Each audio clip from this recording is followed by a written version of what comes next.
Welcome to Fresh Perspectives, the Obesity Action Coalition series that dives into the pressing issues impacting individuals affected by the disease of obesity.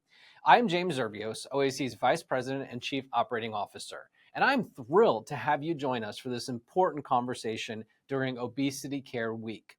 Obesity Care Week is all about raising awareness, improving access to care, and ensuring individuals living with obesity receive the respectful treatment they deserve. Today, we're talking about why patient advocacy is more important than ever. I've been with OAC since the very beginning, and I've seen firsthand how far we've come. When we started this organization 20 years ago, obesity wasn't widely recognized as a chronic disease. People faced significant stigma, and access to care was incredibly limited. But we didn't accept that. We fought for change, pushing for policy reforms, educating lawmakers, and ensuring that individuals affected by the disease of obesity have a voice. Over the years, we've achieved key victories from expanding insurance coverage to helping drive national conversations about weight bias and the need for evidence-based treatment. With a new year ahead and a new administration in Washington, there are key opportunities to continue that progress. Joining me today are two incredible voices in OAC advocacy: Tracy Zvenyach, who leads OAC's policy initiatives, and Sarah Bramblette, a dedicated advocate who has worked directly with lawmakers to push for change. Tracy, let's start with you. OAC has been a leader in obesity policy advocacy for almost 2 decades now. Can you give us a snapshot of progress and priorities that you think we're going to see in 2025? Absolutely, James. So OAC, we advocate for improved access to care as well as addressing weight bias and stigma. And the progress that we have seen in the last year has been tremendous. And I'll share just a few highlights. So the legislation that OAC has been advocating for, the Treat and Reduce Obesity Act, which would improve access to care at a national level, advanced further in the last Congress than it has ever advanced in the 10 plus years that we have been trying to support it and advance it through the legislative process. So that was a tremendous win. It didn't make it all the way through, but it made it through certain steps of that process that we've never been able to achieve before. So that means that there's increased urgency and support around the issue. That then also was supporting some of our regulatory efforts and advocacy in the Centers for Medicare and Medicaid to advance a proposed rule and update regulations that would improve coverage for obesity care, including obesity medications. So at the end of 2024, we saw a new regulation come out that would make that policy update that we've been working toward for so long. And that was also a tremendous win to see that our voices were heard. The administration heard that we need to improve access to care in this way, and they put forward that proposed rule. We'll be working this year to try to advance that as well, and I'll talk a little bit more about that in a minute. We also worked I'll say so many great points. Just to interject for a second, so many great points with everything that you're talking about here. And I think one thing that's important for the audience to understand and really, kind of comprehend is advocacy wins don't happen overnight, right? And so I think you've highlighted that a little bit and in the importance of the persistence that goes into that. But please go on with your next point as well. Yeah, I mean, we're also working with the FDA, really having conversations about safety of medications for people living with obesity, diversity in clinical trials, concerns with obesity medication shortages, and also compounded GLP-1 manufacturing. So really trying to address all kinds of issues and priorities for people living with obesity to ensure that we have access to care. We've also seen wins at the state level. We saw Massachusetts and North Carolina add Medicaid coverage for obesity medications. We also saw Louisiana add surgical coverage. So some big wins are coming at both the national and the state level. So looking ahead in 2025, we're really focusing our energies on that Medicare and Medicaid proposed rule, trying to build support so that advances to final. Right now it's proposed, it needs to become final. We're trying to do as much advocacy as we can to support that. We're also continuing to work with Congress and identify the next steps for the Treat and Reduce Obesity Act so that that law can pass and codify, make everything official and part of law, these updates to access policy. And then we also continue our work in the states. So we have a lot of work ahead of us. We're excited about the opportunities that we see around obesity care. The advantage that we have in obesity, it's a bipartisan issue. It's a popular issue. So we'll continue to fight for better access to care and address weight bias and stigma and break down the barriers. So people living with obesity really can get good quality care that everyone deserves.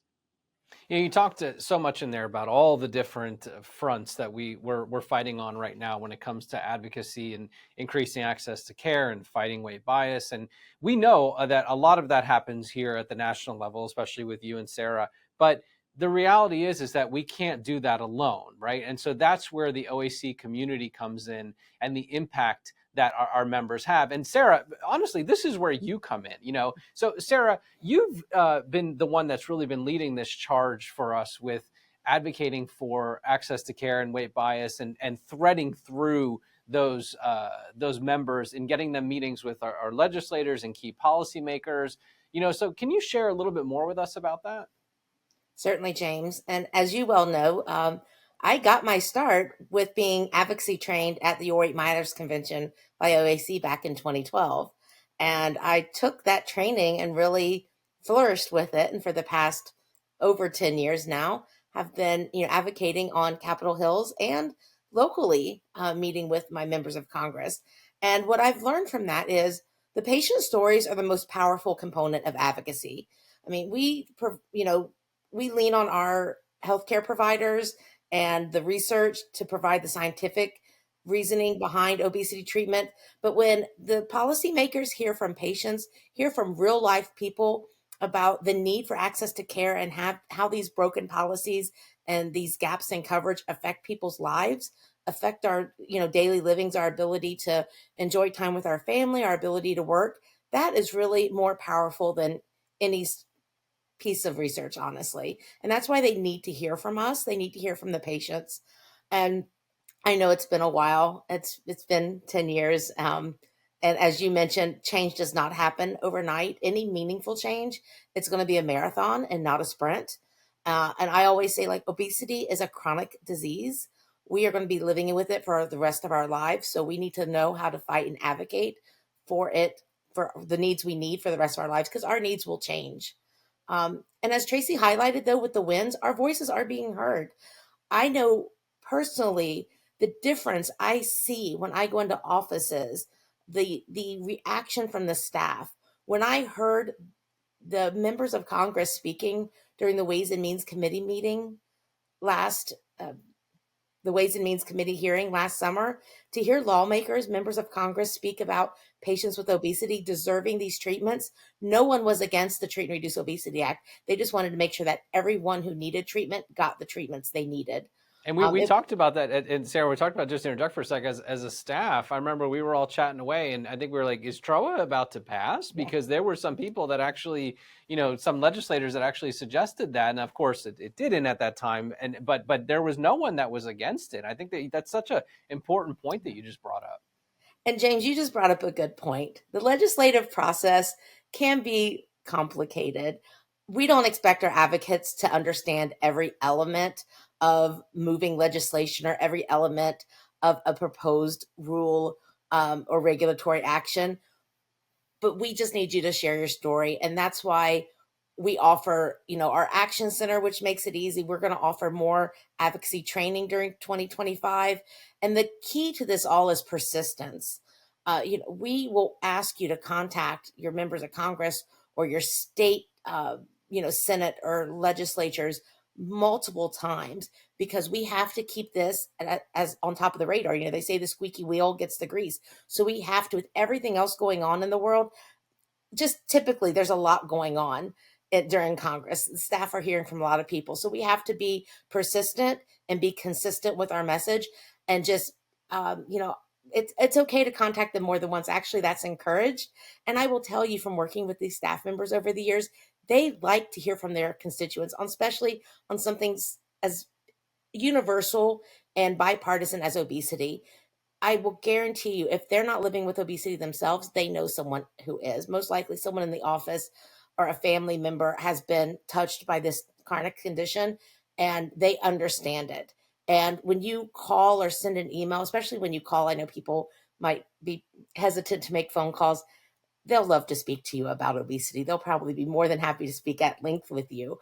If you don't like to call and speak to someone in person, just call after hours and leave a message. It really is that simple. And again, just be yourself. We can help you through our training, craft your message, but you don't have to worry about all the technicalities of the bills or what coverage will do in the various states or regulatory actions. Just say what it's like living with obesity, what it's like to have treatment and lose it or not be able to get treatment. That is the most important.